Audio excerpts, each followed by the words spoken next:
Hello friends, कैसे हैं आप सब? बढ़िया। चलिए फ्रेंड्स, मैथमेटिक्स क्लास 10th का चैप्टर नंबर 2 पॉलिनोमियल्स, एक बहुत ही इम्पॉर्टेंट क्वेश्चन हम देखने जा रहे हैं। फाइंड अ क्वाड्रेटिक पॉलिनोमियल, यानी हमें एक द्विघात बहुपद को ज्ञात करना है जिसके सम एंड प्रोडक्ट ऑफ जीरोस दिए हुए हैं हमको, यानी कि शून्यकों का योग और शून्यकों का गुणनफल, ये हमें दिया हुआ है। ठीक है, जैसे पहले में आपको दिया है 1/4 -1, यानी ये 1/4 क्या है? ये सम ऑफ जीरोज़ हैं। जो क्वाड्रेटिक पॉलिनोमियल हमें पता करना है, जो द्विघात बहुपद हमें पता करना है, उसके शून्यकों का योग है ये 1/4 सम ऑफ जीरोज़, और ये -1 क्या है? शून्यकों का गुणनफल अर्थात प्रोडक्ट ऑफ जीरोज़। वैसे ही दूसरे पॉलिनोमियल के लिए और वैसे ही तीसरे पॉलिनोमियल के लिए हमको दिया हुआ है। तो हमें पॉलिनोमियल्स को पता करना है दोस्तों, बहुपदों को पता करना है।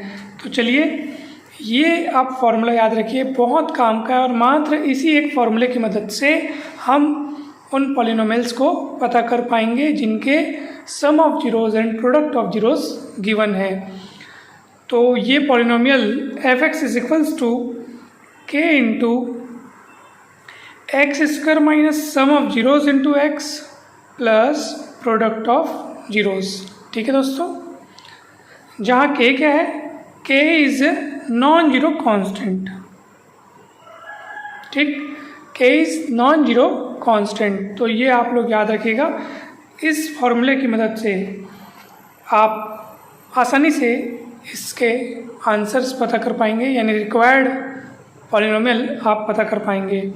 f(x) = k टाइम्स या k इंटू ब्रैकेट में x square minus sum of zeros into x plus product of the zeros. ठीक है, चलिए, जैसा कि आप देख सकते हैं, पहला वाला पॉलिनोमियल यहाँ पे लिखा गया है, फॉर्मूले की मदद से ही लिखा गया है। ये k है जो कि एक नॉन जीरो कांस्टेंट है। फिर ब्रैकेट में आप देख सकते हैं एक्स स्क्वायर है, माइनस जैसे फॉर्मूले में वैसे ही हमने यहाँ लिखा है, माइनस है तो माइनस सम ऑफ जीरोज़।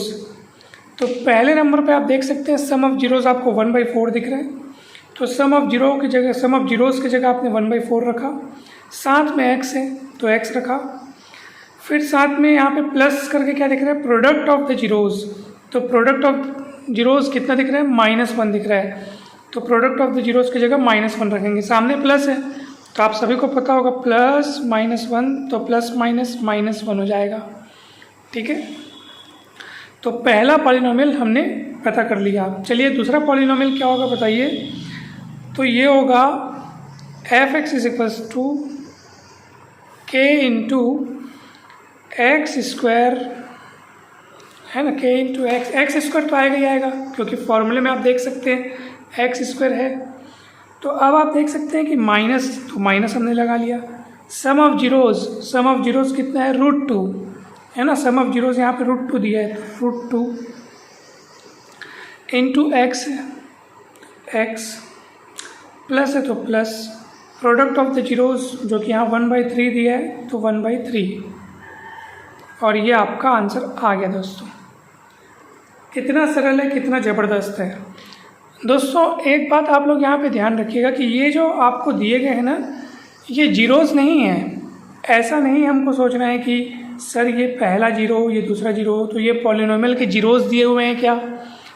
अगर पॉलिनोमियल के जीरोज़ दिए हुए होते तो आपको सम ऑफ जीरोज़ पता करने के लिए इन दोनों को जोड़ना पड़ता, तब आप सम ऑफ जीरोज़ निकाल पाते। फिर प्रोडक्ट ऑफ द जीरोज़ निकालने के लिए इन दोनों जीरोज़ को गुणा करना पड़ता, है ना भाई? तो हमको ये जीरोज़ नहीं दिए हैं, बल्कि सम ऑफ जीरोज़। ये पूरा का पूरा ये √2 क्या है? सम ऑफ जीरोज़। आपको पहले से ही आपको यहाँ पे सरल रूप में दिया गया है, यानी कि आपको यहाँ पे ज़्यादा मेहनत करने की ज़रूरत ही नहीं है। आधा से ज़्यादा काम तो प्रश्न में खुद कर दिया है। सम ऑफ जीरोज़, तो सम ऑफ जीरोज़ तो पहले से हमको दिया हुआ है √2, और 1/3 क्या है? प्रोडक्ट ऑफ द जीरोज़ जो कि 1/3 है। तो हमको सिर्फ इस फॉर्मूले में रखना बस है और कुछ नहीं करना है। तीसरा आप देखिए, polynomial f(x) = k into x square minus क्यों? फॉर्मूले में माइनस आता है ना, तो हमको माइनस लिखना है। सम ऑफ जीरोज़ जो कि कितने हैं यहाँ पे 0 है, आप देख सकते हैं। तो 0x plus product of the zeros जो कि कितने हैं यहाँ पे √5। आप थोड़ा इसका रूप बदल करके लिख सकते हैं इसको k into x square plus √5, क्योंकि 0x मतलब तो 0 हो जाएगा, है ना भाई। इसका रूप बदल के हम ऐसे लिख सकते हैं k into x square plus √5, क्योंकि 0x मतलब तो 0 हो जाएगा, ठीक है। तो ये पॉलिनोमियल हमको पता चल गया दोस्तों। तो इस तरीके से जब हमें sum of zeros and product of zeros दिए हुए हों तो इस फॉर्मूले की मदद से आप पॉलिनोमियल्स को पता कर सकते हैं, बहुपदों को पता कर सकते हैं। हमें उम्मीद है कि दोस्तों ये टॉपिक, ये सवाल आपको बहुत अच्छे से समझ में आए होंगे। अगर वीडियो अच्छा लगा हो तो ज़रूर लाइक करें, चैनल को सब्सक्राइब कर वीडियो को ज़रूर शेयर करें। हर लेक्चर को इस तरीके से बनाने का प्रयास किया जा रहा है कि चाहे आप हिंदी मीडियम से हों, चाहे आप इंग्लिश मीडियम से हों, आपको ये पूरे के पूरे टॉपिक समझ में आ जाएंगे।